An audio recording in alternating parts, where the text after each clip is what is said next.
Donc, deuxième chapitre, une brève introduction à la réponse immunitaire. Donc le but n'est évidemment pas ici de vous faire un cours sur la réponse immunitaire, c'est juste de vous rafraîchir un peu les idées sur le sujet et de vous remettre le vocabulaire en tête. Donc, on divise classiquement la réponse immunitaire des vertébrés en réponse innée et en réponse adaptative. Donc la réponse innée, elle est présélectionnée, donc préexistante, elle est activée directement par l'agent pathogène, elle n'a pas de latence, donc elle réagit très rapidement, et la mémoire est à très court terme, quelques jours. Même si dans certains cas, on peut parler de mémoire à plus long terme pour l'immunité innée. Mais on ne va pas entrer dans ces détails-là. À l'opposé, la réponse adaptative s'adapte au pathogène. Elle est activée de manière indirecte par la réponse immunitaire innée, donc elle nécessite une réponse immunitaire innée pour se développer. Elle nécessite aussi une sélection et ce qu'on appelle une amplification clonale, ce qui implique une phase de latence. C'est une réponse qui met beaucoup plus de temps que la réponse innée à se développer. Mais elle est associée à une mémoire à long terme, de plusieurs années. Donc réponse innée non spécifique, mécanisme effecteur moléculaire ou cellulaire, le complément, les macrophages, les polymorphonucléaires, les cellules naturales killer. Réponse adaptative, spécifique des antigènes de l'agent pathogène, principaux effecteurs, les lymphocytes T, les lymphocytes B. Alors, cette distinction entre inné et adaptatif vient principalement des types de récepteurs qui sont impliqués dans l'interaction avec l'agent pathogène. Donc, l'activation de l'immunité innée repose sur des récepteurs qui sont directement encodés dans la lignée germinale, donc qui ont une diversité restreinte, et ces récepteurs reconnaissent principalement ce qu'on appelle des PAMs, donc des patterns associés aux antigènes du pathogène. A l'inverse, l'immunité adaptative repose sur des récepteurs qui sont produits par recombinaison de gènes. Donc on va générer une diversité très importante, des millions de types de récepteurs vont être générés par ce mécanisme, donc on a un répertoire de récepteurs adaptatifs qui est immense. Alors la distribution de ces récepteurs est aussi très différente. Les récepteurs de l'immunité innée ont une distribution dite non clonale, donc on va retrouver les mêmes récepteurs sur toutes les cellules d'un même lignage.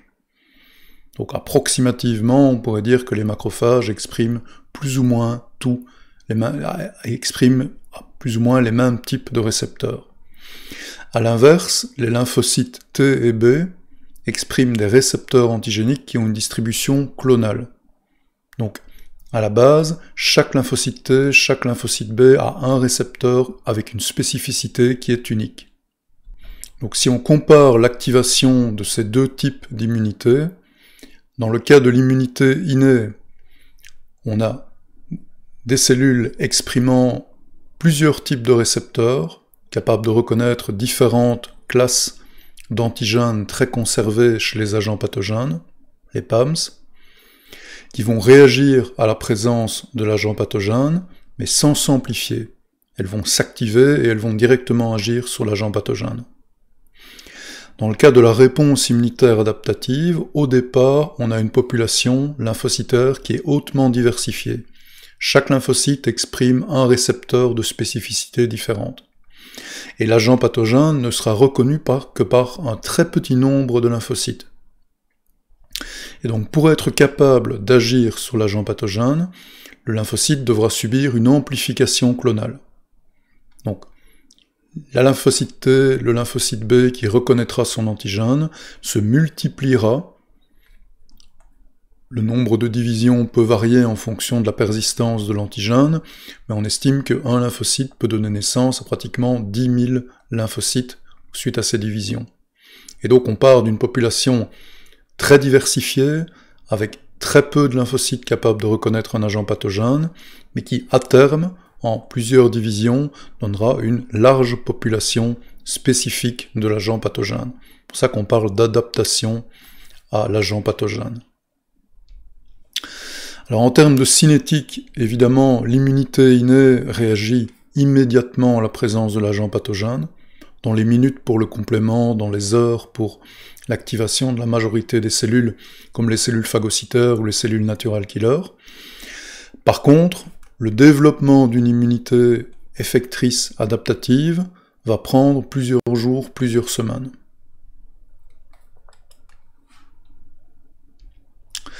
Alors les principales phases de la réponse lymphocytaire, il y en a 4. Donc les lymphocytes T sont au départ activés suite à la présentation des antigènes du pathogène par des cellules présentatrices d'antigènes, principalement dans des organes lymphoïdes, par exemple les ganglions lymphatiques. S'ensuit la fameuse phase d'expansion clonale, donc les lymphocytes T spécifiques activés vont se diviser de manière très active. Et la troisième phase sera celle de la contraction. Donc, la majorité des lymphocytes T qui auront été activés suite à la détection de l'agent pathogène seront éliminés par apoptose. Et il ne subsistera qu'une fraction des lymphocytes T activés qui va constituer la mémoire immunitaire à long terme. Alors quelle est la raison de cette phase de contraction? En grande partie, c'est limiter les risques auto-immunitaires. Donc on a un grand nombre de cellules lymphocytaires activées. Il est vraisemblablement dangereux pour l'organisme de garder autant de lymphocytes T spécifiques d'un agent pathogène. On sait que si on contrecarre cette phase de contraction, on augmente notamment les réponses auto-immunitaires. Alors, troisième chapitre, introduction à l'extravasion et la migration des cellules du système immunitaire. Donc l'objectif de ce petit chapitre est surtout de vous faire comprendre que les tissus ne sont pas des récipients passifs de la réponse immunitaire. Ils participent à l'organisation du système immunitaire et au fonctionnement du système immunitaire. Donc une caractéristique fondamentale du système immunitaire des vertébrés, c'est la mobilité et la capacité des cellules immunitaires à migrer dans les différents tissus. Donc à la fois les cellules de l'immunité innée et les cellules de l'immunité adaptative sont mobiles. Donc ils sont mobiles pendant la réponse immunitaire, suite à une inflammation, mais ils vont également être mobiles durant leur maturation et leur développement. Donc si on prend par exemple les lymphocytes T, les progéniteurs sont présents dans la moelle osseuse, elles vont ensuite gagner le thymus. Les lymphocytes T, une fois matures, sortiront du thymus et circuleront dans l'organisme en visitant notamment les lymphocytes et la rate. Donc en absence d'infection, en absence d'inflammation, les lymphocytes T circulent en permanence dans l'organisme. C'est une fonction, entre guillemets, de patrouille, de sentinelle dans l'organisme. Suite à une inflammation, par contre, on va avoir un recrutement massif de lymphocytes à l'endroit où l'inflammation a été détectée. On aura également un recrutement de cellules de l'immunité innée, qui vont être attirées par l'inflammation locale. Donc on va voir qu'on aura une multitude de mouvements cellulaires qui permettront le développement de la réponse immunitaire. Donc, en pratique, suite par exemple à une blessure cutanée, on a production d'une série de signaux qui peuvent être des signaux liés à des molécules typiques des agents pathogènes ou des destructions tissulaires qui vont produire des signaux reconnus comme étant des signaux de danger par le système immunitaire. Cet ensemble de signaux va induire l'activation des macrophages présents dans le tissu, macrophages qui vont produire des cytokines pro-inflammatoires, qui vont notamment modifier la perméabilité des endothéliums des vaisseaux, ce qui permettra l'extravasion, le passage dans le tissu, des cellules de l'immunité innée présentes dans le flux vasculaire, notamment les neutrophiles. Donc cette extravasion, le passage de la circulation sanguine au tissu s'effectue en 4 étapes. on a une phase dite de rolling. Donc certains récepteurs présents par exemple sur les neutrophiles vont reconnaître des récepteurs comme la E-sélectine présents sur les endothéliums, induits suite au phénomène d'inflammation, ce qui va ralentir progressivement la cellule. Ensuite, on a une phase d'adhésion forte, avec d'autres types d'adhésines, LF1, ICAM1 par exemple, puis une phase de diapédèse où de manière active, on va avoir une ouverture qui va se produire entre les cellules de l'endothélium qui va permettre le passage de la cellule. Puis ensuite une phase de migration au sein du tissu où la cellule activée par l'inflammation va devoir trouver en fait l'agent pathogène, trouver par exemple des cellules infectées au sein même du tissu. Donc c'est ce qu'on va appeler la phase de chémotaxie, donc une migration dirigée d'une cellule le long d'un gradient chimique. Et ce type de mécanisme va être dépendant d'une famille de cytokines, donc d'hormones à action locale spécialisées. Donc on parle de CC-chémokine ou de CXC-chémokine. Alors, il y a la chémotaxie, qui est le mécanisme le plus connu. Il y a également, on en parlera, l'aptotaxie. Donc c'est un mouvement dirigé d'une cellule le long d'un gradient chimique, mais qui au lieu d'être soluble, va être lié à la matrice extracellulaire. Alors, ça, c'est un type de gradient qui est fort présent, par exemple, dans l'organisation structurelle des organes immunitaires. Donc, la chémotaxie, on va beaucoup la retrouver quand on a une inflammation. Au niveau de l'inflammation, on va produire des médiateurs qui vont induire une chémotaxie vers l'inflammation. Par contre, la structure des organes lymphoïdes, le positionnement par exemple des lymphocytes T, des lymphocytes B dans ces organes, va en grande partie être déterminé par une aptotaxie. Ce sera des molécules présentes à la surface des cellules de la matrice extracellulaire ou des cellules stromales qui va déterminer le positionnement des lymphocytes T et des lymphocytes B. Alors la circulation des lymphocytes T et B, elle est absolument indispensable. Je vous ai expliqué que les lymphocytes T et les lymphocytes B étaient spécifiques d'un agent pathogène, donc à la base il y en a très peu qui sont spécifiques d'un pathogène particulier, donc si on veut multiplier les chances de rencontre entre le lymphocyte et l'agent pathogène, il faut d'office que le lymphocyte se déplace, qu'il circule, qu'il patrouille dans l'organisme. Alors, cette patrouille, cette circulation dans l'organisme ne se fait pas n'importe comment, il existe des circuits et des organes pour optimiser la probabilité de rencontre entre les lymphocytes et les antigènes de l'agent pathogène. Donc, il y a deux grands circuits. Il y a le circuit sanguin, relativement simple. Tout ce qui va dans le sang passe forcément par le filtre de la rate. La rate a, au niveau immunitaire, principalement un rôle de filtration du sang. On va voir qu'elle est très riche, notamment en macrophages, et en cellules capables de détecter la présence d'agents pathogènes. Donc, les lymphocytes T vont systématiquement passer au niveau de la rate et checker, vérifier la présence d'antigènes dont ils pourraient être spécifiques. Alors, il existe un autre système de filtration très très important et beaucoup plus général. En fait, au lieu de visiter systématiquement tous les tissus, ce que font les lymphocytes, c'est de visiter les ganglions lymphatiques. Et les ganglions lymphatiques, eux, sont branchés sur tous les autres tissus via ce qu'on appelle la circulation lymphatique. Donc la lymphe circule via des vaisseaux lymphatiques afférents jusqu'aux ganglions lymphatiques, et ensuite se redéverse dans le sang via les lymphatiques efférents. Les lymphocytes T sont présents dans la circulation sanguine. Ils vont passer dans le ganglion lymphatique, ils sortiront dans le ganglion lymphatique, notamment à ce qu'on appelle la zone des HEV, je vais vous la montrer plus loin. Ils sortent dans le ganglion lymphatique, ils vont vérifier en interagissant avec des cellules présentatrices d'antigènes s'il y a des antigènes dont ils sont spécifiques dans le ganglion. Et si ça n'est pas le cas, ils vont quitter le ganglion par le lymphatique efférent et repasser dans la circulation sanguine.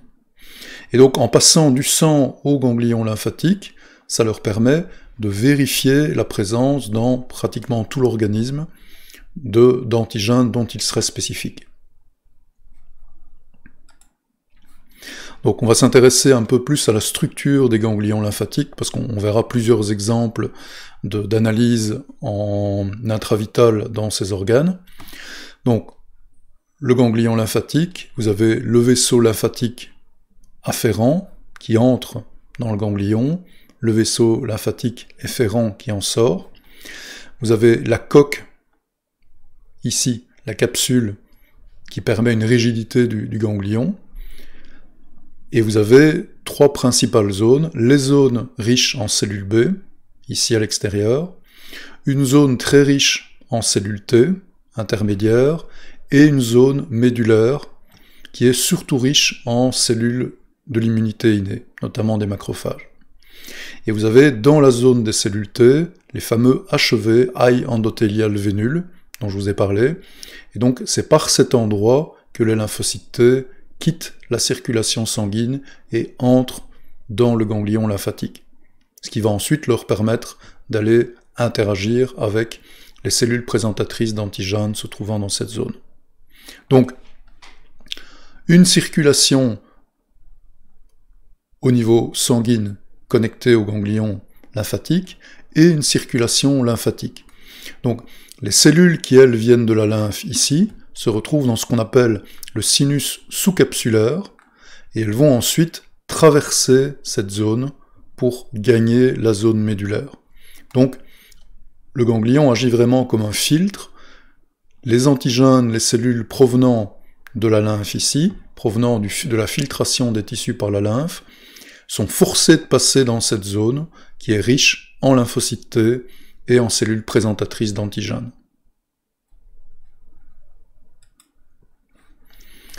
Donc, l'activation des lymphocytes T CD4 naïfs a principalement lieu dans les ganglions lymphatiques, qui sont la zone de rencontre privilégiée avec les antigènes présents dans l'organisme.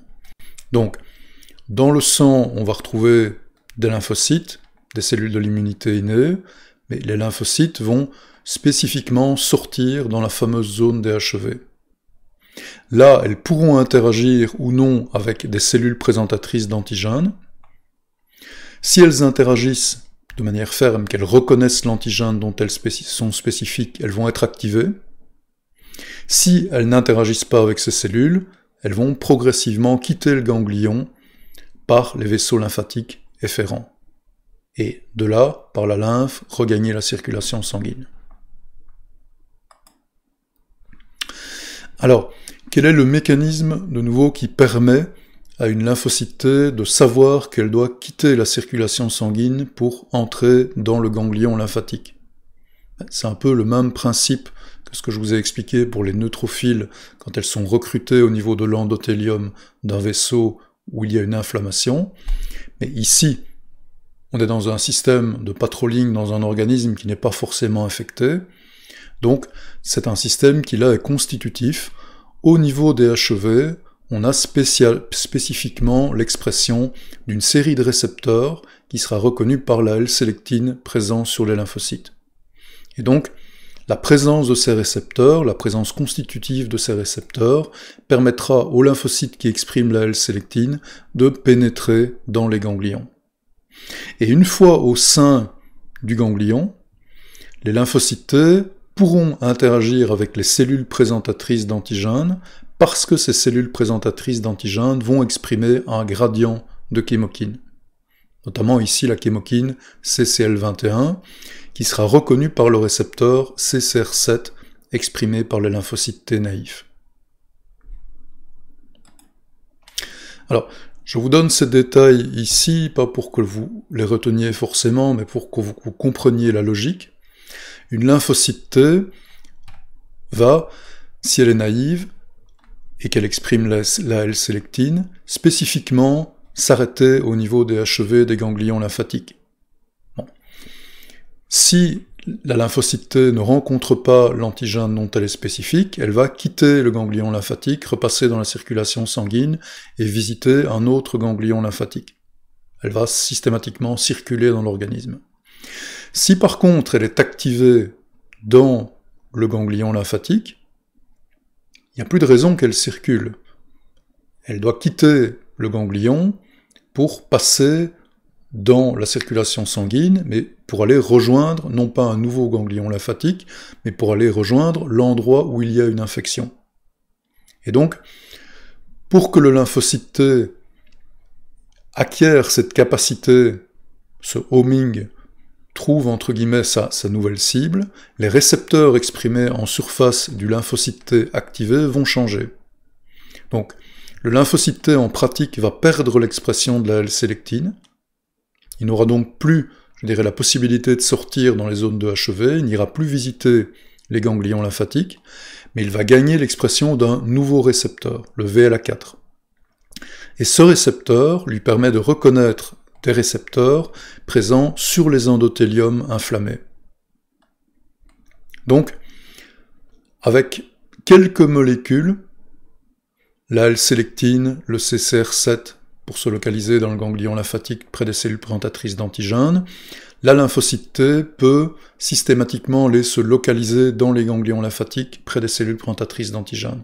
Une fois activée, elle va perdre ce tropisme pour les ganglions lymphatiques et elle va être attirée par les zones de l'organisme où les endothéliums auront été modifiés par une inflammation.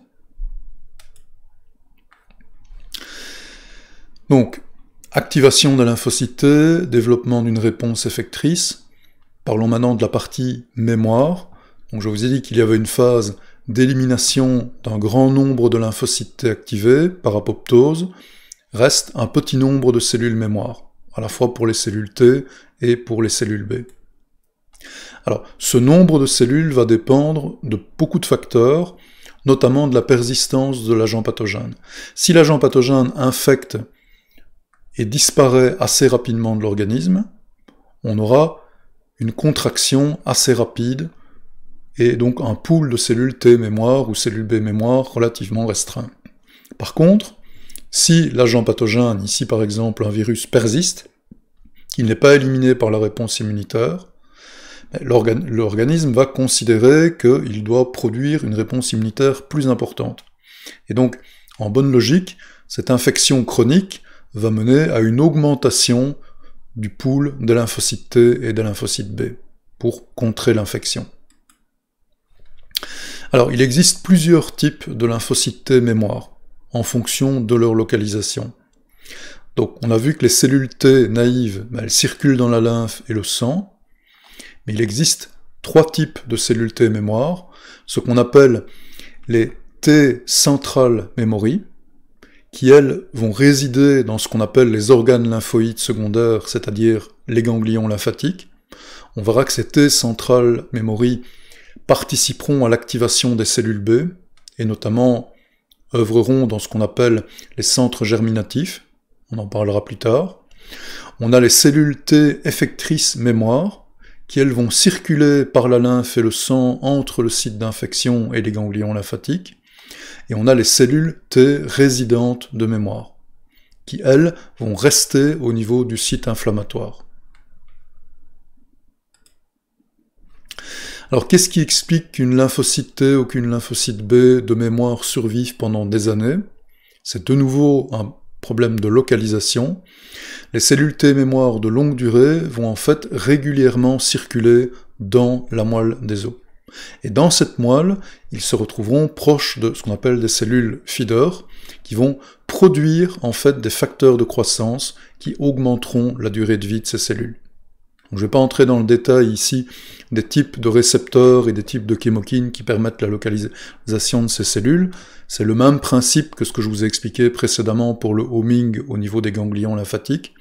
L'expression de certains récepteurs sur les cellules mémoire de longue durée va leur permettre d'aller se localiser au niveau de la moelle et d'avoir accès à ces facteurs de croissance qui vont augmenter leur durée de vie.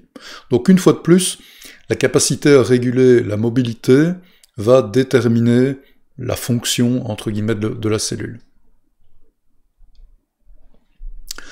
Alors, quatrième partie, approche expérimentale de la dynamique des réponses immunitaires.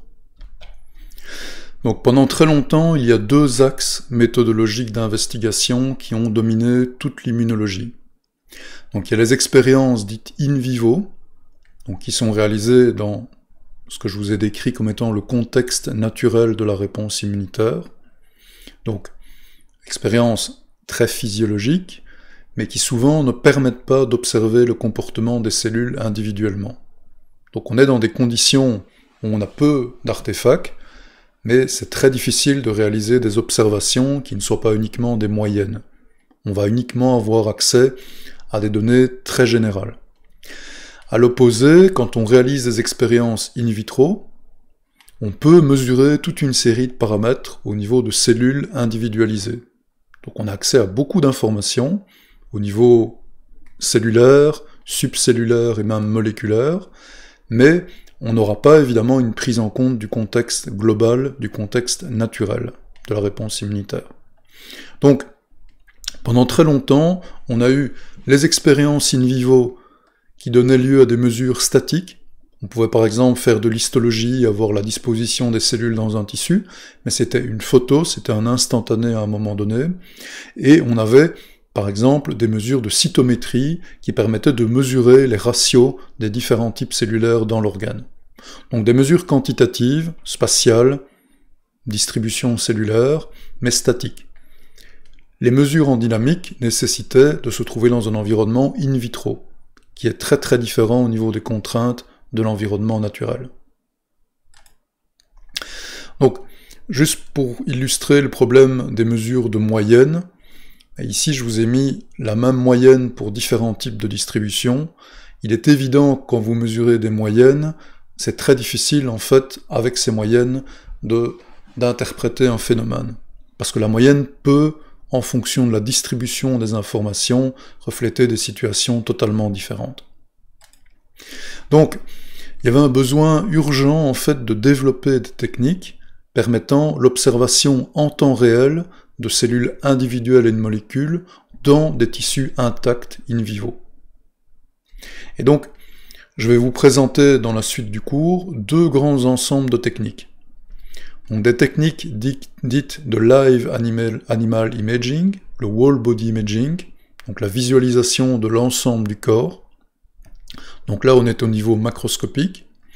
Et ces techniques, on le verra, permettent de suivre la distribution d'agents pathogènes ou de composants de la réponse immunitaire dans l'ensemble de l'organisme, sur des animaux vivants, et donc en cinétique. Par contre, la précision des observations va être limitée parce qu'on est au niveau macroscopique. Il y a un autre ensemble de techniques, ce qu'on appelle l'intravital imaging, qui est basé là sur l'usage de techniques de microscopie assez complexes, qui vont permettre là de mesurer le déplacement de cellules au niveau des tissus. Donc on est dans une observation microscopique, on va avoir des informations très pointues sur la manière dont les cellules se déplacent dans les tissus. Par contre, avec ce type de technique, on n'aura évidemment pas une vision globale. Mais en travaillant avec ces deux types d'approches, on peut arriver chez des animaux vivants à monitorer le déplacement de cellules au niveau d'un organe ou entre des organes.